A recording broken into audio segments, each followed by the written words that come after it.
Ceasefire between Israel and Gaza. UN chief at General Assembly media stakeout. Informal comments to the media by Antonio Guterres, Secretary General of the United Nations, on the ceasefire between Israel and Gaza. UN Secretary General Antonio Guterres welcomed the ceasefire between Gaza and Israel, after 11 days of deadly hostilities, and extended his deepest condolences to the victims of the violence and their loved ones. Speaking to reporters today, the 20th of May, Guterres commended Egypt and Qatar for the efforts carried out, in close coordination with the UN, to help restore calm to Gaza and Israel and called on all sides to observe the ceasefire. Guterres said, "I appeal to the international community to work with the United Nations on developing an integrated, robust package of support for a swift, sustainable reconstruction and recovery that supports the Palestinian people and strengthens their institutions."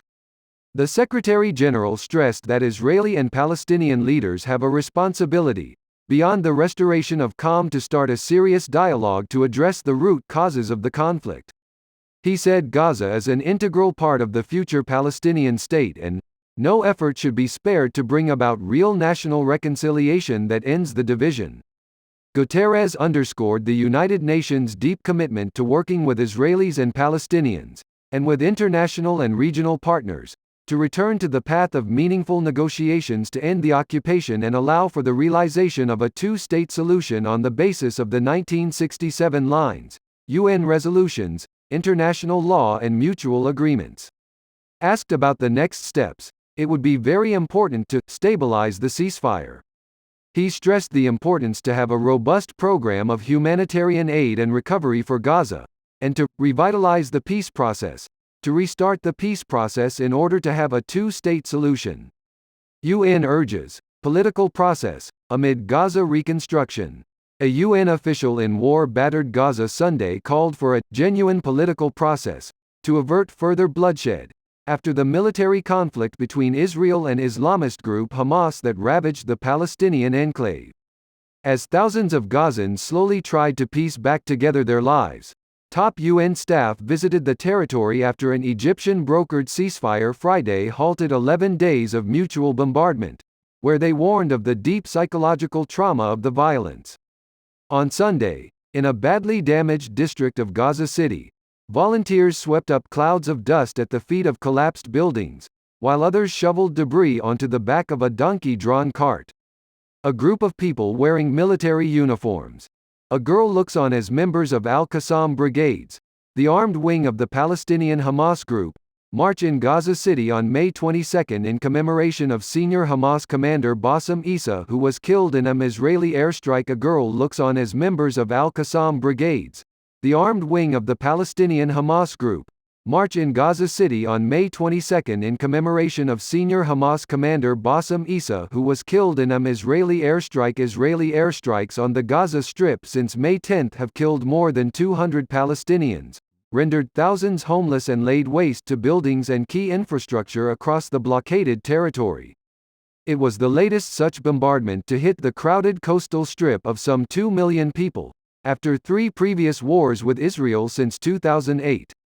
Philippe Lazzarini, head of the UN Palestinian Refugee Agency UNRWA, said the reconstruction needed to go hand in hand with efforts to create a different political environment.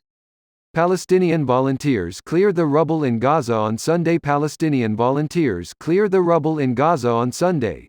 We need to have a genuine focus on human development, on proper access to education, jobs and livelihoods, he said. But this needs to be accompanied by a genuine political process. Speaking earlier to a group of journalists, he said, "The layers of hardship in Gaza keep getting thicker, because the root causes of the conflict have not been addressed." A group of people walking down the street.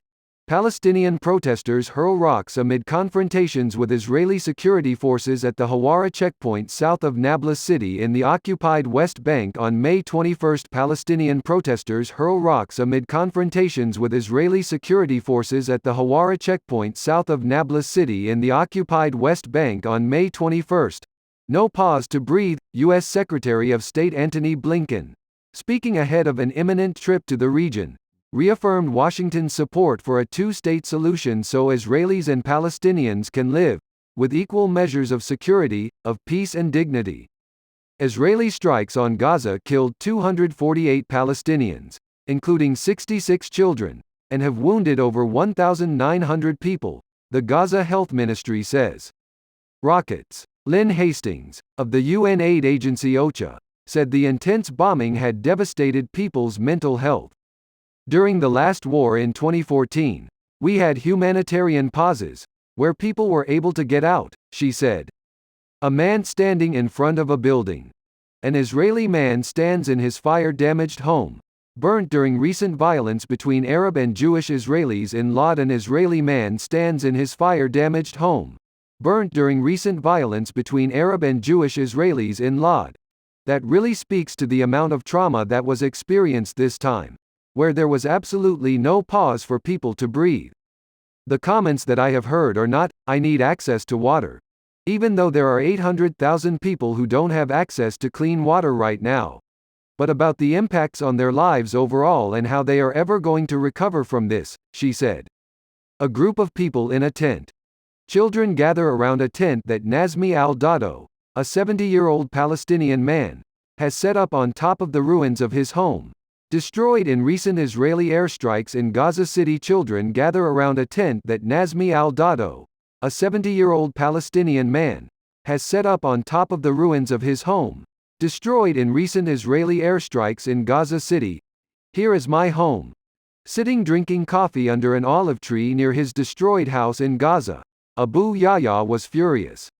If I had 50 sons, I would tell them to go and fight Israel, he said. An Israeli airstrike hit his home last week, reducing it to rubble, and he has vowed to sleep on top of the debris. My family has asked me to leave it, not to sleep here, but I won't budge, he said.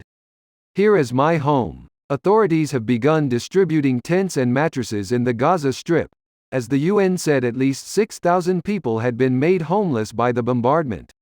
Lorries bringing much-needed medicine, food and fuel entered Gaza Friday through the Kerem Shalom crossing after Israel reopened it. Peace talks have stalled since 2014, including over the status of occupied East Jerusalem and Israeli settlements in the occupied West Bank. The latest military escalation started after violent clashes in Jerusalem's Al-Aqsa Mosque compound, Islam's third holiest site, which is also revered by Jews as the Temple Mount. Israeli forces had moved in on Palestinian worshippers at the site, toward the end of the Muslim holy month of Ramadan. They had also sought to quell protest.